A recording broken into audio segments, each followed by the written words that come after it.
My lab investigated if the length of a charging cable would affect the time it takes your phone to charge. On average, it takes an iPhone 6 2.5 hours to charge. iPhones have a very unique way of charging. They have a lithium-ion battery, which are very popular. An iPhone takes an hour and a half to charge from 0 to 80%. Then from 80 to 100%, it takes another 50 minutes. In class, we talked about how nothing could be 100% efficient because energy would always be lost to another kind of energy. Well, when your phone is charging, some of the energy is lost to heat. This is why your phone battery charges this way, and why your phone needs time to cool down to make sure that it won't catch on fire. Lithium-ion batteries are currently the best batteries available. They have the most energetic recharge, and you don't have to completely discharge them before you can recharge them. Lithium-ion batteries are extremely lightweight. They're extremely lightweight because they're made of lightweight lithium, which is a metal, and carbon, which is a non-metal. Lithium-ion batteries are very reliable, but they do have some disadvantages. Some of their disadvantages are that they are extremely sensitive to high temperatures and they have a tendency to burst into flames. Also, they start degrading as soon as they leave the factory.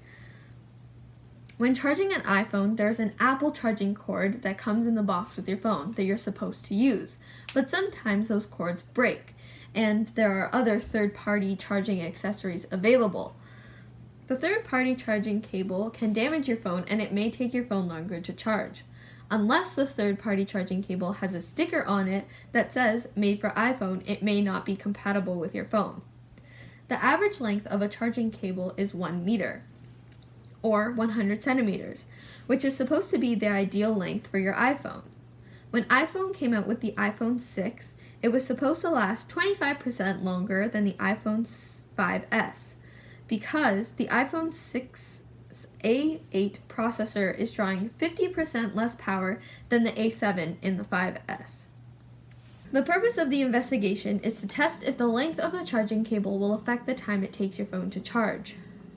The investigation was done to find what cord should be used to save energy and make charging your phone more efficient. I really wanted to do the experiment to figure out the most efficient way to charge my phone so I could save energy and help contribute to a healthier environment.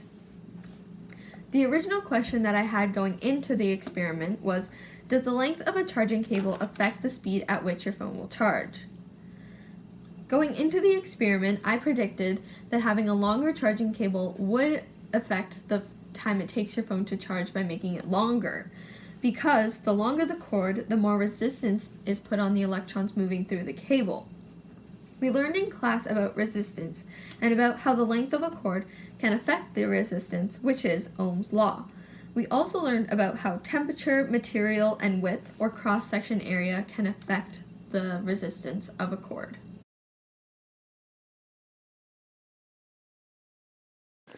For the experiment, I used an iPhone 6, an iTech 20cm charging cable, a 100cm Apple charging cable, an iTech 120cm charging cable, a 5-watt power adapter, a Papermate pencil, the timer on my stove, and paper. The steps I took for my investigation were: 1. Making sure my iPhone was at 1%. 2. I took my 20cm charging cable and connected it with the 5-watt power adapter. 3. I plugged the cord and the power adapter into the wall. 4. I turned my phone on airplane mode so it could charge without interruptions. 5.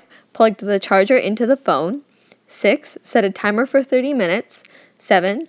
Let the phone charge for 30 minutes without interruptions. 8.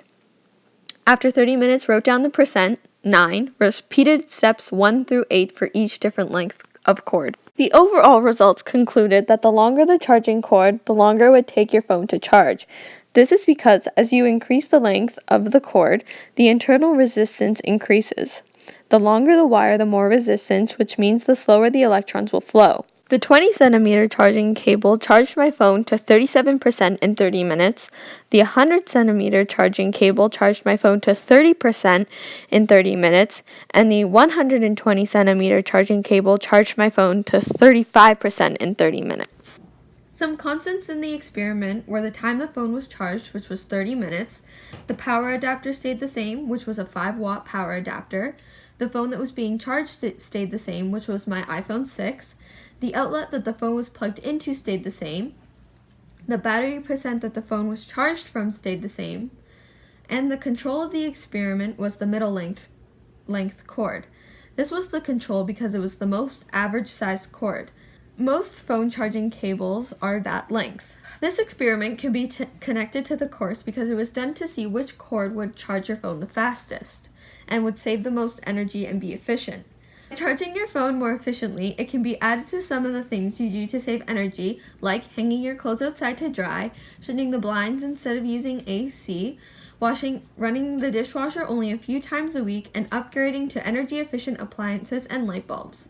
There was one major error in my investigation, and that was that not every cord was from the same brand.